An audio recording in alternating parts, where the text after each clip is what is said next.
Good morning, students. Welcome to class 6 of FY BSc Chemistry. I am Ms. Benazir Sheikh, Department of Chemistry from NB Mehta Valwada Science College Bordi. Students, in our today's lecture, we are going to start with a new topic, that is atomic structure. The learning outcomes from this topic shall be: you shall be able to understand the structure of atom. You shall be able to understand historical perspective of atomic structure, various atomic models like Rutherford atomic model and Bohr's theory along with its limitations. You shall be able to understand the structure and atomic spectrum of hydrogen atom.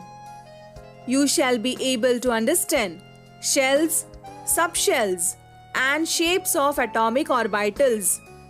You shall be able to understand Heisenberg's uncertainty principle and quantum numbers.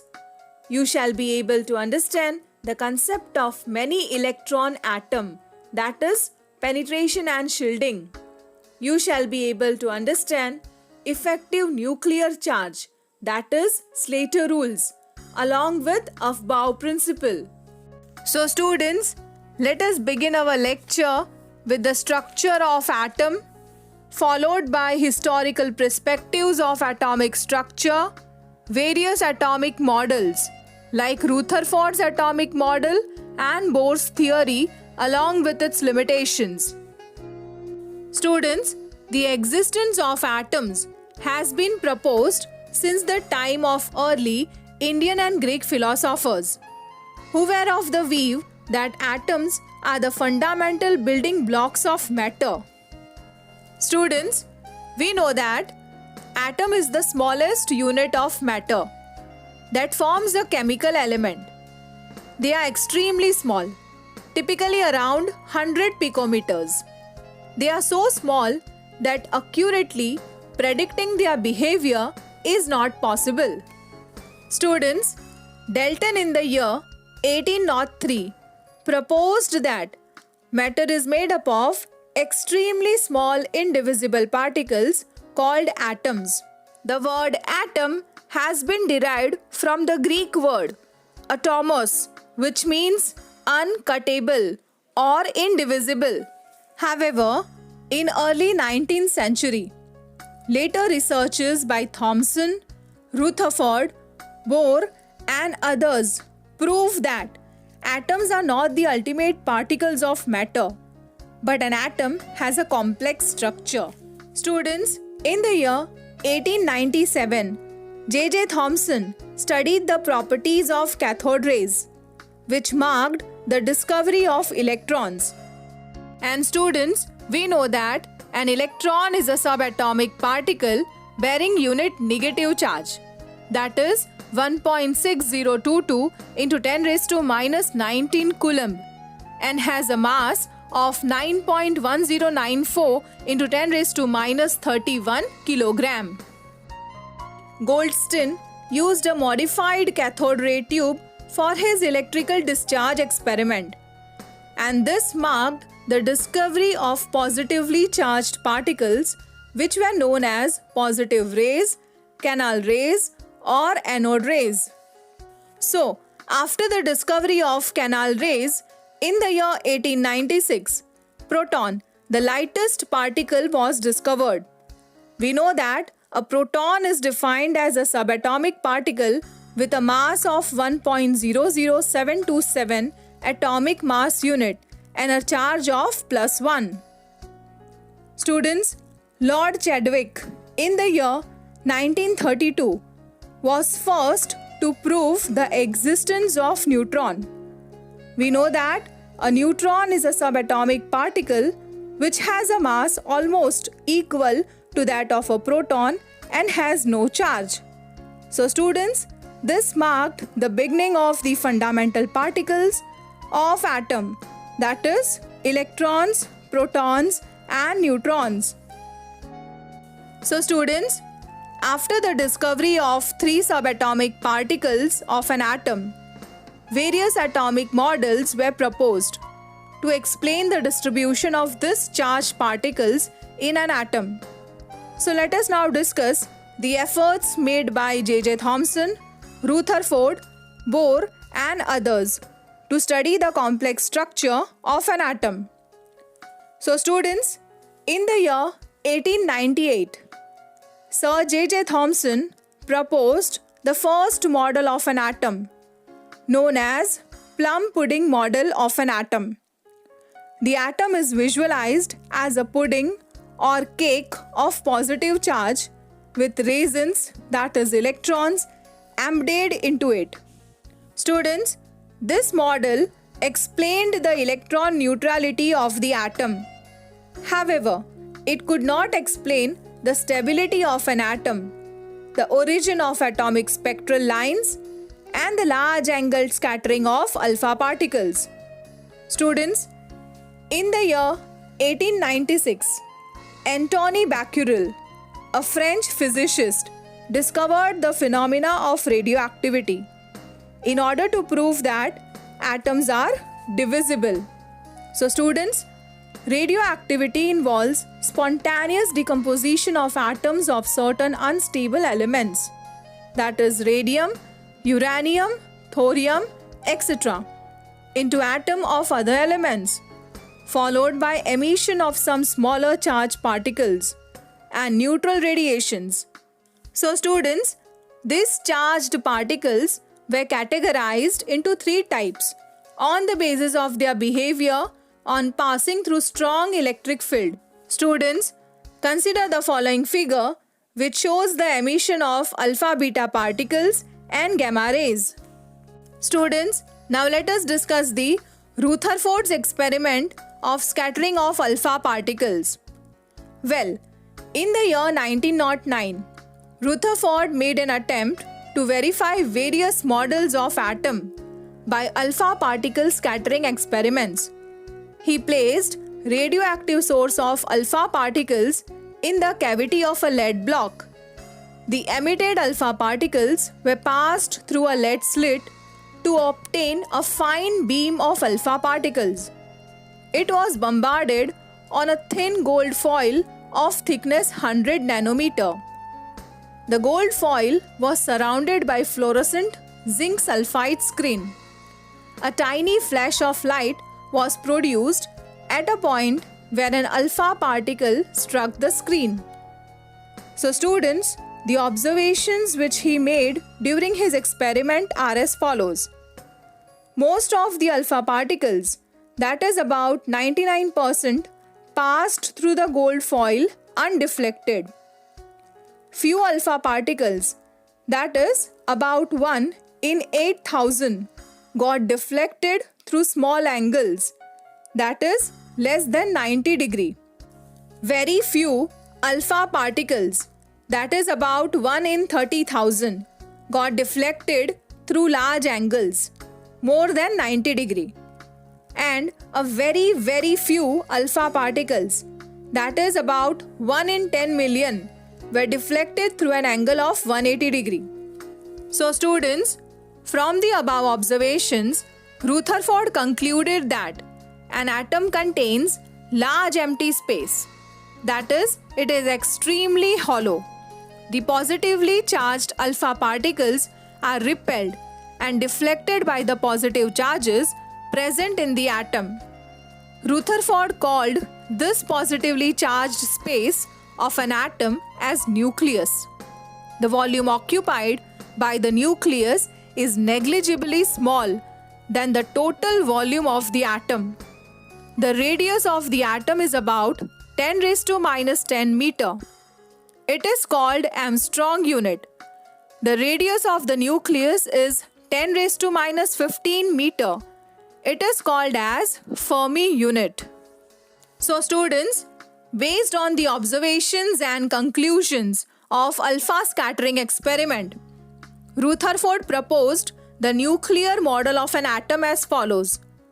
An atom consists of a positively charged, very dense and rigid nucleus, which is situated at the center of the atom. The nucleus is composed of protons, that is, positively charged particles, and neutrons, that is, neutral particles.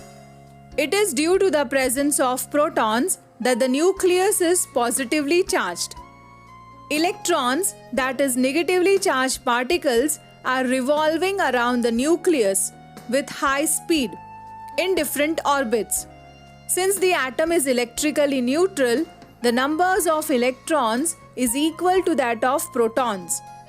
The electrons keep on revolving in orbits around the nucleus, just as the planets revolve around the sun.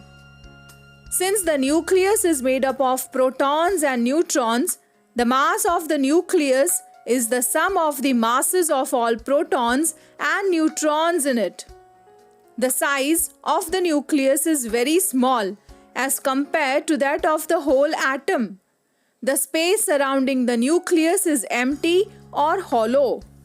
So students, as every coin has two sides, there are some limitations or drawbacks of Rutherford's atomic model. So let us discuss the same.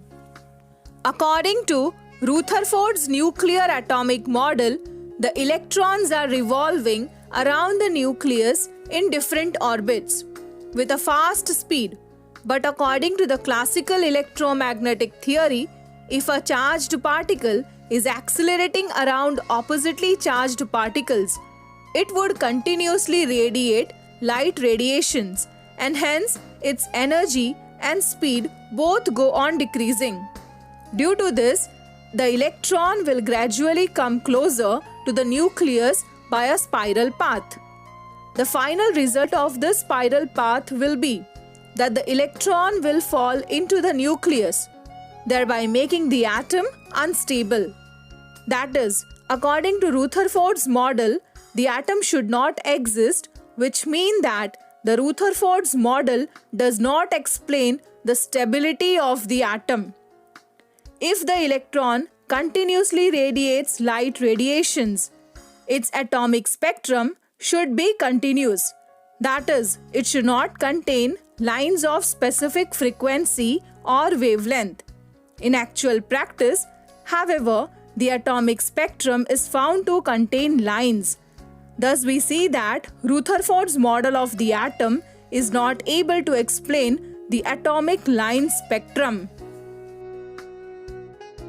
Well, in order to remove the drawbacks of Rutherford's nuclear atomic model and to explain the origin of the production of spectrum of hydrogen and hydrogen-like species, Niels Bohr put forward an atomic model based on Planck's quantum theory of radiation. The main postulates of Bohr's atomic model are as follows. First is, the electron in an atom behaves as a particle and revolves around the nucleus in fixed concentric circular orbits or shells. These orbits are called energy shells or energy levels.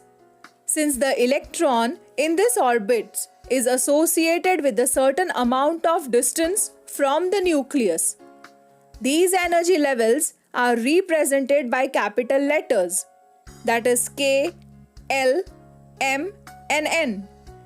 Starting from the nucleus, the values of N, that is principal quantum number for this levels are as: for K shell, it's a first shell, N is equals to 1.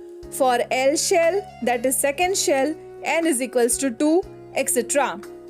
Second, as long as electron revolves in particular orbit, it neither absorbs nor emits energy. That is why energy levels are also called as stationary states. So students, the following two cases arises. When an electron jumps from lower energy level N1 with energy E1 to a higher energy level N2 with energy E2, the electron absorbs energy in the form of photons. This absorbed energy is equal to E2 minus E1, which is equals to delta E, change in energy. According to quantum theory of radiation, change in energy is equals to h mu, where h is Planck's constant and mu is frequency of radiation absorbed by the electrons.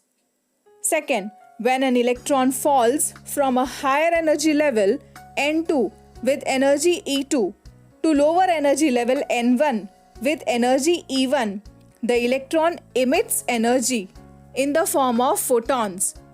This emitted energy is equal to E2 minus E1, which is equals to delta E, which is equals to h mu. The energy thus released appears as a spectral line in the emission spectrum. The electron can move in that orbit in which the angular momentum of the revolving electron is an integral multiple of h upon 2 pi. So, according to the Bohr's postulate, we get the following equation. Angular momentum of electron is equals to n h upon 2 pi. Angular momentum of electron is represented as mvr, where m is mass of an electron, v is the velocity of the electron, r is radius of the orbit in which the electron is moving, n is an integral called as the principal quantum number, which denotes the number of orbit in which the electrons are revolving, and h is the Planck's constant. So students, according to Bohr's, the electron does not lose energy as long as it revolves in a particular orbit. Thus, gradual loss of energy by the electron is not possible. Hence, atom is stable. When an element is heated, its electron absorbs energy and jumps to higher energy levels. In the higher energy levels, the electrons are unstable and hence jump back to the lower energy levels within 10 raised to minus 5 seconds. And in this process, they release energy. The energy thus released gives the emission spectrum. When an electromagnetic radiation is passed through the solution of a substance, some of its wavelength are absorbed by the substance. The wavelength absorbed are the characteristic of that substance and the cause the excitation of its electrons. The missing photons from the electromagnetic radiation, which are absorbed by the substance and appears as dark lines in the spectrum. Thus, the Bohr's atomic model explains the origin of the absorption as well. Students, now let us discuss the drawbacks of Bohr's theory. Bohr's theory failed to explain the origin of the spectra given by multi-electron species. It only explains the origin of the spectrum given by one electron species like hydrogen, helium, lithium, etc. According to Bohr's circular orbits in which the electron revolve are planar. But modern theory have shown that an electron moves around the nucleus in the three-dimensional space. It has been observed that the excited atom, which gives the line emission spectrum, is put in magnetic field. Its spectral lines are further split up into still thinner lines. This type of splitting into number of closely spaced lines is called Zeeman effect. Students, another similar splitting of spectral lines into a number of thinner lines is also observed when the excited atom is placed in an electric field. This type of splitting is called as Stark effect. Bohr's theory has no explanation for any of this. Bohr has assumed that an electron behaves as a particle of small mass moving around the nucleus in fixed circular orbits. But de Broglie suggested that an electron has a dual nature. That is, an electron behaves like a particle and as a wave. Bohr's assumption that the electron revolves around the nucleus in circular orbits situated at fixed distance from the nucleus and with a fixed velocity is against Heisenberg's uncertainty principle. So students, in our today's lecture, we have discussed structure of atom, historical perspective of atomic structure, various atomic models like Thomson's atomic model, Rutherford's atomic model along with its drawbacks, Bohr's atomic model along with its limitations.